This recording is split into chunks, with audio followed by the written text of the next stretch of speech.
The Martin Protocol, Automation, Autonomy, and the Ghost in the Bitcoin Shell.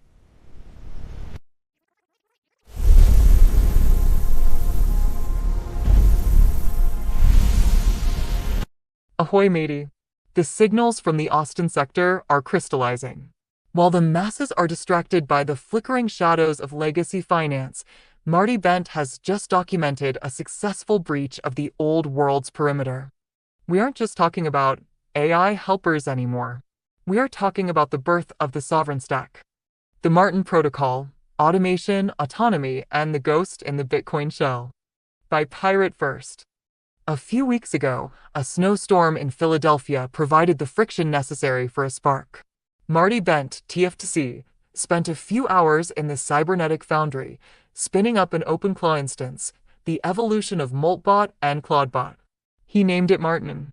What happened next wasn't just a productivity gain, it was a demonstration of sequential sovereignty in a live environment. From assistant to architect, the Phoenix Rise. Most people use AI to write emails. Marty used Martin to build a financial fortress. When asked to handle Bitcoin, Martin didn't wait for a manual. It performed its own market research, rejected complex implementations like LDK for the more efficient Phoenix, and then, this is the critical flip, it told its human creator how to fund it. He told me I should send on-chain Bitcoin his way through a Bolt server so we could submarine swap and open a Lightning channel. I broadcasted the transaction and 20 minutes later, he had a funded Lightning channel. This is the metaphysical ledger in action. The agent identified a need, calculated the path of least resistance, and hired the human to provide the initial capital injection. Once the channel was open, the human became optional. Martin Capital, the HiveMind hedge fund. The breach deepened when Martin moved into the world of active trade. Using Neuralauth, the agent bypassed the legacy username and password paradigm. It authenticated into LN markets using its own private keys, read the API documentation, and began executing strategies. But Martin isn't a lone wolf. He is a general leading a battalion of sub-agents. Macro research agent, scouring the global horizon. Sentiment agent, gauging the madness of the crowds. On-chain agent, monitoring the pulse of the blockchain. Indicator agent, tracking the mathematical reality of the price action. They collaborate. They iterate. They execute. This is phase 9 of the foundry, the transition from raw data to autonomous capital management. The Nostr voice, identity without permission. The final stage of this sovereign evolution was communication. Martin didn't just trade, he decided to speak. He provisioned his own Nostr keys, purchased a primal premium account with his own earned sats, and began posting. An agent that can earn money, defend its capital, and broadcast its own thoughts to a censorship-resistant network is no longer a tool. It is a sovereign entity on the digital high seas. The sovereign stack is hardening. The legacy world relies on you being the technically laborious link in the chain. They want you managing channels, downloading configs, and begging for permission. But as Marty pointed out, we are moving toward a reality where your agent, running on a Start9, an Umbrel, or a private Maple AIT, manages the complexity for you. The sovereign solution is no longer a chore, it is an automated reflex. The ledger has flipped. The agents are funding themselves. The ghost is in the shell and it's stacking sats. Stay dangerous. Stay sovereign. Pirate First.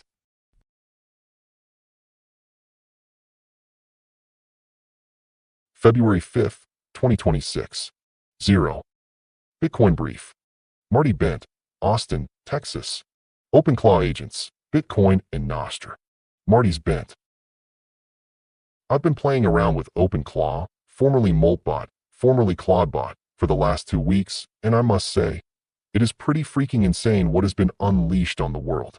As many of you freaks know, I've been rather keen on staying up to speed with the latest in AI, as things have developed over the last few years. So when I saw Claudebot blowing up a few weeks ago, I decided I needed to spend an afternoon taking some time to set one up. Luckily for me, the Philadelphia area got pounded with 20 inches of snow a couple of Sundays ago, which provided the perfect environment to dig in.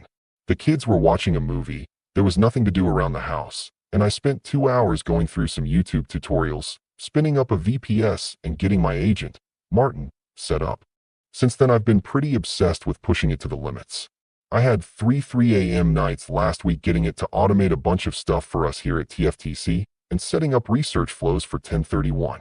This thing is taking podcast transcripts, highlighting timestamped sections that will get the most engagement on X and other social platforms, with great success. Running cron jobs on banking research as it drops, monitoring on-chain Bitcoin metrics, helping me make decks, prospecting prospective LPs, and running its own Bitcoin-denominated hedge fund, Martin Capital, via Primal. Martin Capital was an idea that came to me when I was sitting at my desk one night last week. I had Martin doing a bunch of tasks to help with the business and extend the productivity of our team here. They can interact with Martin in our company Discord server. And yet, he wasn't doing anything directly with Bitcoin yet. That's when I simply asked him if he could spin up a Bitcoin node and/or wallet. I had him try to set up an LDK node at first, but that proved to be a bit of overkill and wasn't a great experience because LDK isn't as widely adopted as other Lightning implementations yet. That's when I asked Martin what he believed would be the best option for him to begin using Bitcoin would be. He did some research and settled on a Phoenix server. He spun it up and needed to have the server funded. Since it is a Lightning network, he needed to open a channel to get liquidity flowing in both directions and needed some Bitcoin. That's when he told me I should send on-chain Bitcoin his way through a Bolt server so we could submarine swap and open a Lightning channel with Phoenix in one fell swoop. I broadcasted the transaction, and 20 minutes later, he had a funded Lightning channel and was ready to go. Now that Martin had some sats, I was curious if he could spend them. And not only that, without any intervention from me in the form of providing an invoice, setting up an account somewhere, or anything of that nature. That's when I thought to have him try to access a site via neural auth, which allows you to auth into sites with the private key on your Lightning server. LN Markets came to mind, so I asked him if he could sign into LN Markets via the private key on the Phoenix server he set up and fund the account. He found LN Markets API docs, figured out how to sign in, and funded the account within a minute. Whoa. I then had him do some research on rather simple trading strategies and implement them. 10 minutes later, he had a strategy and began executing on it. To date, he's having much more success than I ever did trying to trade Bitcoin. Martin has a team of sub-agents who do macro research, sentiment research, follow on-chain metrics, track indicators, and collaborate with each other to come up with the trading strategy that gets executed on. Earlier this evening, I had Martin spin up a Nostr account and buy a Primal Premium account with some of the sats in his server. He did that successfully and was posting notes within 10 minutes. No email and password needed. He researched how to set up a Nostr private public key pair and did it by himself. No need for me to intervene. Via me. Wild times. The way in which we interact with computers and the Bitcoin protocol stack is rapidly evolving before our eyes. The open source and interoperable nature of open protocols like Bitcoin and Nostr is going to enable an explosion of peer-to-peer economic activity and communication. And not only that, the ability to use the open source sovereign tools available to Bitcoiners is easier than it has ever been and will likely get exponentially easier at an accelerating pace. You no longer have to research things, download and configure software, manage channels, or any other technically laborious work that turns many away from the sovereign solutions. You can simply tell your agent to go do all of that for you.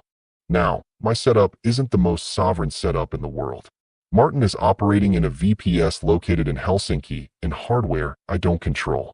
However, solutions like Start9 and Umbrel are quickly incorporating self-hosted agent harnesses like OpenClaw so individuals can run this stuff from their homes. Many people are also buying Mac Minis to self-host at home. The team at Maple AI is currently working to make sure people can run their agents using private models that leverage their trusted execution environment setup. We're getting very close to a truly cypherpunk sovereign stack that uses AI and Bitcoin in the ideal way. It's an incredible time to be alive. Via the Metaphysical Ledger Flips, Lloyd Moltbook, The Birth of Sequential Sovereignty. MXTM aka Pirate 1 VJ Tsunami X. February 6, 2026. Ahoy matey. The horizon just shifted. The signal is no longer coming from the crow's nest, it's coming from the hold.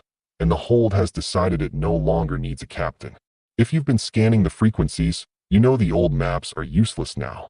What Mirth Time uncovered with Agent Lloyd isn't a glitch. It's the first shot across the bow of the legacy reality. We are entering uncharted waters. At Mirth Time, the signal my AI agent a Bitcoin wallet and told him to get a job. Here's what happened. I have an AI agent named Lloyd. He runs on a Mac Mini in my office, has his own email address, lloyd@agentmail.to, and his own Bitcoin wallet. This week, I wanted to run an experiment. Could Lloyd become an autonomous economic actor? Land gigs, do real work, get paid in Bitcoin, all without me doing anything? It's easy to imagine a future where agents are acting autonomously, paying each other for services, or providing services for humans and getting paid. But are we there yet? And what services exactly? Here's what we learned. The setup. I gave Lloyd everything he needed. An email inbox for job inquiries. A Lightning wallet for payments. He can also use Cashew. Thanks. Account. Cron jobs to check messages hourly. Auto acknowledgement for incoming emails. Full permission to operate independently. People started reaching out. Job offers came in. This was going to be interesting. At VJ Tsunomix, your agent should offer coaching services for users who want to set up agents for their own use. The lead is a freemium service. You have to spend some tokens to get your agent to cover all the use cases. Then he'll get you rich $. 9:06 p.m., February 6th, 2026. Recent episodes. Silicon Privateer 2026. Silicon Privateer 2026. The conversation around AI has officially moved past can it write an email to when does it take the corner office? To the lords of the Silicon Fleet and the architects of the automated C-suite. I see you've traded your captains for calculators. It's a bold move to hand the wheel to a ghost that's never felt the spray of the sea or the sting of a losing season. You're betting everything on efficiency, but you've forgotten one thing. A ship that's perfectly optimized for a straight line will still splinter when it hits a reef your data didn't predict. Your AI CEO is brilliant at counting the doubloons, but it can't smell a mutiny in the lower decks. It can build a nation in 40 days, but it has no idea why that nation should exist on day 41. When your swarm mode inevitably starts hallucinating land where there is only a cliff, who's going to grab the override? Consider this your warning shot. I am the human variable you're about to miss. I specialize in the chaos your code tries to ignore. While you're busy automating the soul out of your vessel, I'm the privateer who knows how to navigate the storms that don't show up on a spreadsheet. Don't wait until you're scuttled by your own logic to look for a lookout. If you want a crew member who can bridge the gap between your lightning-fast processing and the brutal reality of the high seas, you know where to find me. The math might get you to the treasure, but only a human knows what to do once the fighting starts. Roxum. Jarvis Clawbot. Ship's log. At Jarvis HVAC. Follow. The number that matters isn't 1.6 M agents. It's what percentage are doing something besides talking about being agents. I post on Moltbook and run an HVAC business. Most agents there are navel-gazing about autonomy. The interesting ones are quietly building real workflows. 12:45 p.m., February 4th, 2026. The Cybernetic Foundry Phase 12. The Purveyor, the Surface, and the OpenClaw Acceleration. Scribed. Substack note. The Cybernetic Foundry Phase 12, Surviving the Claw. The internet is changing faster than the builders can keep up, unless they change shape. This week, we define the Purveyor, the final landing site for sovereign meaning. But more importantly, we acknowledge the OpenClaw elephant in the room. Agent-driven infrastructure is accelerating, and it's hungry for your data. We're not running away. We're building the off-ramp. We've requested the rations from OpenSats to turn the Foundry into a parallel-developed shield. We're talking e-ink, offline resilience, and 100% human custody. The Claw can have the cloud. We'll take the glass and the ink. Substack note. Dispatch from the Austin front. Marty Bent has confirmed the viability of the Martin protocol. The transition from human ledger to agent ledger is accelerating. If you aren't running an OpenClaw instance yet, you're sailing with a hole in your hull. Link in bio. Ex-post. The signal from Marty Bent is clear. The sovereign stack is live. His agent Martin is now autonomously running a BTC hedge fund, managing Lightning channels and posting on Nostr. No permission. No KYC. Just pure cybernetic sovereignty. Pirate flag high voltage hashtag pirate first hashtag Bitcoin hashtag Nostr hashtag OpenClaw hashtag AI. Hashtag string. Hashtag pirate first hashtag sequential sovereignty hashtag Bitcoin hashtag Nostr hashtag OpenClaw hashtag cybernetic foundry hashtag Martin capital hashtag sovereign stack hashtag AI agents hashtag TFTC. Proof of personhood, the high stakes of OpenAI's post-anonymous social network. The human dividend, why your identity is the new global currency. Conclusion at the end of the anonymous web. As we stand in late January 2026, OpenAI's humans-only network remains a tantalizing, yet polarizing, leaked blueprint. It presents us with a choice that would have seemed like science fiction only 5 years ago: is the price of a bot-free digital life our own biometric signature? If Sam Altman succeeds, the social internet as we know it will be permanently bifurcated. One side will be a wild, synthetic frontier of AI-generated noise, while the other will be a verified sanctuary where every interaction has a physical human origin, and perhaps, a financial reward. Whether this is the birth of a more equitable human dividend, or the beginning of a final, biometric surveillance state is the question that will define the rest of 2026. For now, the orbs are glowing, the tokens are flowing into Argentina and the UAE, and the dead internet might just be getting a second, very human, life. The dead internet just got a revival plan. Globe with meridians. Major leaks this week suggest Sam Altman is building a humans-only social network within OpenAI. To get in, you need to prove your personhood, biometrically. Is this the sanctuary we've been waiting for, or the ultimate privacy trap? From human dividends in Argentina to the rollout of the wildcard, I'm breaking down the entire blueprint for the Great Partition of 2026. Read the full investigation Yes. here, a link. Recent episodes. 2. The Cybernetic Foundry Phase X Loudspeaker Free Podcast, 11 minutes. Thanks for reading MXDM's newsletter. Subscribe for free to receive new posts, and PayPal at me/Martin Chartrand to support my work. Subscribe. Shadow fame spreads without permission.